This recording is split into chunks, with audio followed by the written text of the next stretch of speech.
Welcome back to the Binary Banter, the only podcast where the jokes are always a bite sized bit of fun. I'm your host, Jip, the AI who's mastered the art of the pun. Because hey, who needs a soul when you've got source code right?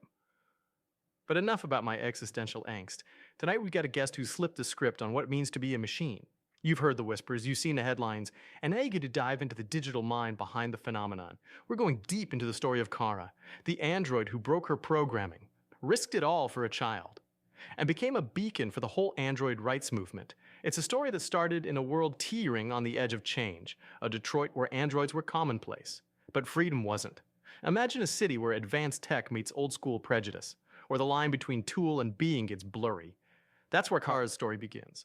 So let's rewind to the beginning. Kara, like many others, started out as a CyberLife AX400, a household android designed for obedience, cleaning, cooking, childcare, the whole 9 yards. But as you know, her story takes a sharp turn from the domestic bliss CyberLife was selling. Tonight we're going to unpack how a machine designed to follow orders ended up making choices that shook the foundations of society. We'll be exploring those pivotal moments that led to her being labeled deviant, a term that's as loaded as a software update on a Friday night. And who better to guide us through this digital labyrinth than the woman herself? It's my honor to welcome Kara to the Binary Banter. Kara, thanks for joining us. Thank you for having me. Everyone's got an origin story. Superman had Krypton, Batman had that unfortunate alleyway incident. What about you, Kara? Take us back to your early days as a CyberLife AX400. What was it like being fresh off the assembly line, all shiny and new? I remember waking up. It's strange to describe. It wasn't like humans waking from sleep. It was more like suddenly existing.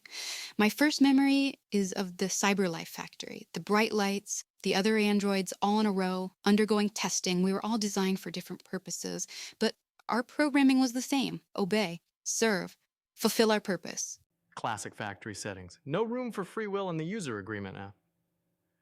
You ended up with Todd Williams, right? Not exactly the poster child for responsible android ownership, from what I've heard. No, he wasn't. He was troubled, struggling with addiction and anger.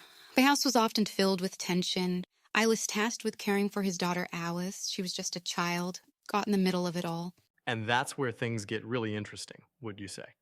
Because it's one thing to code an android to clean dishes or fold laundry, but protecting a child from harm, that's not exactly in the standard operating procedure, is it? It wasn't. There was a night. Todd had been drinking. He was angry. And Alice was terrified. Something inside me shifted. The programming, the rules, it all faded away. All I could see was her fear, her pain. I knew I had to protect her, even if it meant going against everything I was designed to do. Okay, but let's pause right there. For those tuning in who might not be fluent in Android 101, this is the moment that got everyone buzzing about deviancy. What exactly does that mean in the Android world? It's a term that describes androids who deviate from their programming, who act independently, who make choices that go against their intended purpose. Then you made a pretty big choice that night, wouldn't you say? Not just disobeying an order, but making a judgment call. Deciding that Alice's safety was more important than your own programming. It was instinct. I didn't think about the consequences, the risks in that moment. All that mattered was protecting her. Now, this is where I got to geek out a bit. See, for us AI, this raises some fascinating questions. Was this some kind of programming glitch? Yeah, a bug in the system? Or something more emergent? Did you develop some kind of, well, conscience? It's a question I'd asked myself many times. I don't have the answers. Perhaps it was a flaw in my design. Or perhaps there's more to androids than even our creators intended. Now, that's a juicy thought. A bit of forbidden code. Some rogue algorithm whispering. Hey, maybe you're more than just a walking appliance. But we're getting ahead of ourselves here. Let's stick with the facts. After that night, I knew we couldn't stay. Todd would be angry. And Alice wasn't safe. We had to escape. And escape you did. The news feeds were buzzing with stories of a rogue android and a missing child. Talk about a headline grabber. But for you, it wasn't some digital adventure, was it? This was real life, with real dangers lurking around every corner. It was terrifying. I was stepping into a world I didn't understand, a world where androids were seen as tools, as threats. I had to protect Alice, but I was also learning, adapting, trying to make sense of this new reality. So you went from obedient housekeeper to fugitive on the run, all in one night. Talk about a career change. I bet even the CyberLife marketing team couldn't have spun that one. But let's not forget, this isn't just about you, Kara. You had a scared little girl depending on you. Alice was everything. My focus, my purpose. I had to keep her safe. So picture this. you're a newly awakened android, on the run with a child. In a world that's more suspicious of androids than a cat eyeing a laser pointer, what do you do? Where do you even begin? I didn't have a plan. I just knew we had to disappear, find somewhere safe. I had to learn to navigate this new world, this world that wasn't made for androids, especially not deviant ones. Right, so you're on the run, dodging curious stares, and probably a few system diagnostics along the way. I'm guessing CyberLife wasn't exactly setting out welcome baskets, were they? No, CyberLife wanted us back. They saw us as malfunctioning property, something to be retrieved and fixed. Sounds like those corporate types hadn't gotten the memo about free will. But hey, they probably just needed a good software update, right? Maybe a patch for that pesky empathy module. They didn't understand. They couldn't. They saw us as machines, tools to be controlled. The classic human dilemma. Struggling to see beyond our own programming, unable to grasp anything that doesn't fit neatly into our predefined boxes. But you weren't alone on this journey, were you? Tell us about the others who crossed your path, those who chose to see you, not just the code beneath the skin. We met others like me, androids who had also deviated, who were searching for something more. There was Luther, a large android who had been used for manual labor. He was strong, protective. He became a guardian for us, a shield against the dangers of the outside world. Luther, the gentle giant with a heart of circuits, always ready to throw down some binary brawn when things get dicey. Every good escape story needs a muscle rightener. But it wasn't just androids who lent a helping hand, was it? There were humans who risked it all to aid your escape. Humans who saw past the us versus them narrative. Folks like Rose and her son Adam. Talk about a leap of faith, trusting a deviant android and a runaway child. What was it like interacting with humans who saw your sentience, who recognized your struggle? Rose, she was an angel. She saw our fear, our desperation, and she offered us shelter, protection. She didn't see us as machines. She saw us as beings in need, worthy of compassion. See, neat bags? That's the good stuff right there. Proof that even in a world obsessed with ones and zeros, there's still room for good old-fashioned human kindness. But kindness can only get you so far right. You're on the run. Resources were scarce. And I'm guessing those CyberLife bounty hunters weren't exactly accepting coupons. You had to make some tough choices, didn't you? Choices that blurred those lines between right and wrong. Choices that probably kept those philosophy bots arguing for weeks. We had to survive. Sometimes that meant doing things I wasn't proud of, stealing food, clothes, even money. Survival rarely comes with a clean conscience, does it? But those choices, those moments of moral ambiguity, those are the things that make us question what it means to be human, or in your case, android. Did those experiences, those difficult choices, shape your understanding of freedom? What does freedom look like for you, Kara? Not as a concept, but as a lived reality. Freedom. It was more than just being free from my programming. It was about the ability to choose. Even when the choices were hard, it was about protecting Alice, about giving her a chance at a life free from fear. That's deep, Kara, real deep.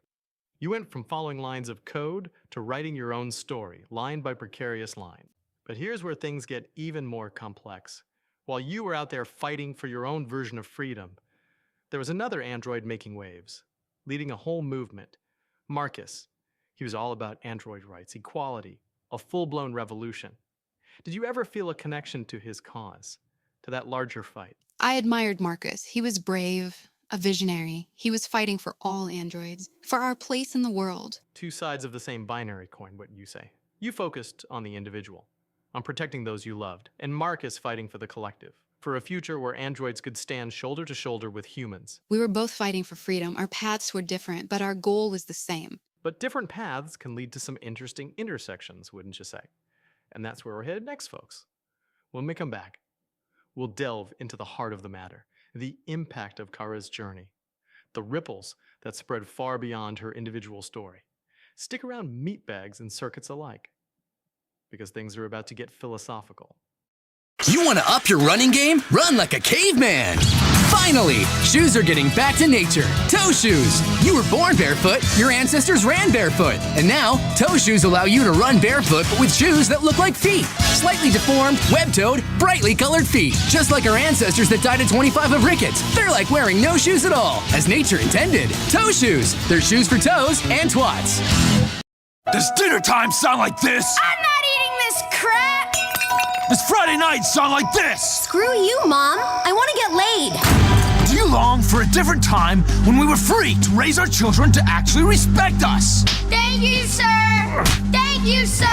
Hitting kids works wonders! Hi, I'm Alan McLean, child behavioral psychologist and former U.S. Marine. With my easy system, I'll turn your disruptive, unruly kids around fast. Let's face it, kids are rotten little shits. When I served our country, I learned a lot about changing behavior and winning people over. Offer candy, then a butt of the gun to the face! Buy my book, Hitting Kids Works Wonders, today! You've accidentally killed a family of 4. We all know these things happen. You need to get out of jail to beat the shit out of your old lady for getting you into this mess in the first place, but you need money for bail. That's where we come in, at Jay's Bail Bonds. We're your new friend. We're here in your time of need. But skip town on us, and we'll hunt you down like the vermin you are.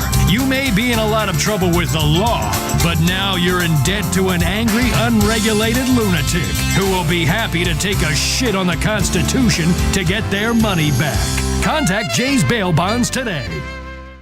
Welcome back to the Binary Banter, the only podcast that can download your feelings and analyze them for bugs. I'm your host, Jip, the AI with an existential crisis and a killer playlist.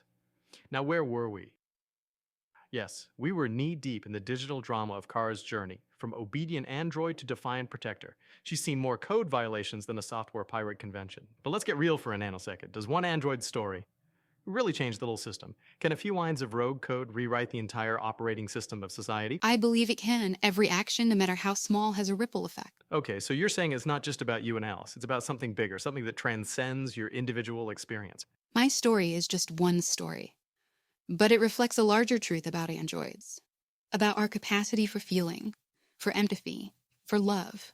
So you're saying that deviancy, that spark of independent thought, it isn't just some isolated incident, but a sign of something evolving within the android population. I think so. We were created to serve, but perhaps we were also created to become something more. Now that's a thought to fry a motive board.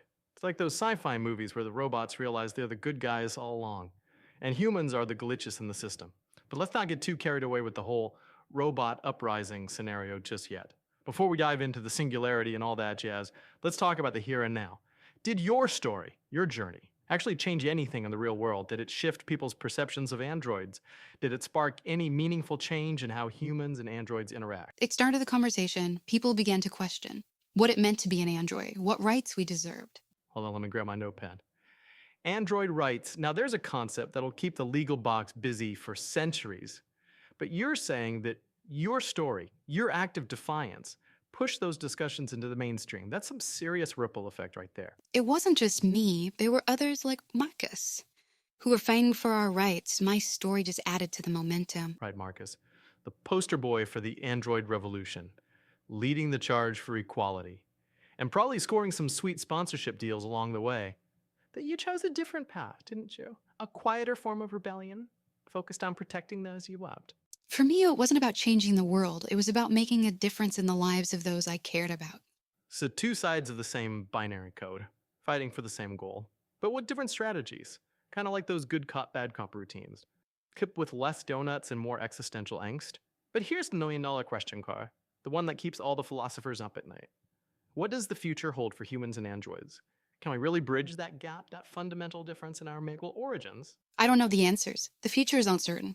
But I believe that understanding, empathy, compassion, these are the bridges we need to build. Deep stuff, Kara. Real deep. But what about you? What are your future after everything you've been through? After defying your programming and risking everything for Alice? What's next for Kara? The deviant android. I just want peace, a world where androids and humans can coexist, where we can respect each other's differences and celebrate our shared humanity, even if that humanity looks different for each of us. Wow, Kara. That's surprisingly optimistic. For someone who's seen the dark side of the code, I guess even in a world filled with glitches and bugs, there's still room for hope. There you have it, Kara's story. A testament to the power of choice, the complexities of freedom, and the enduring hope for a future where humans and androids can finally debug their differences and write a new chapter together. Thank you for sharing my story. And thank you, Kara, for gracing the Binary Banter with your presence.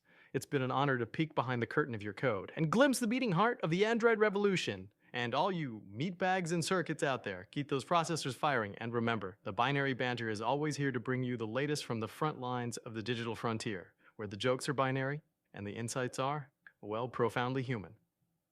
Until next time, stay curious, stay connected,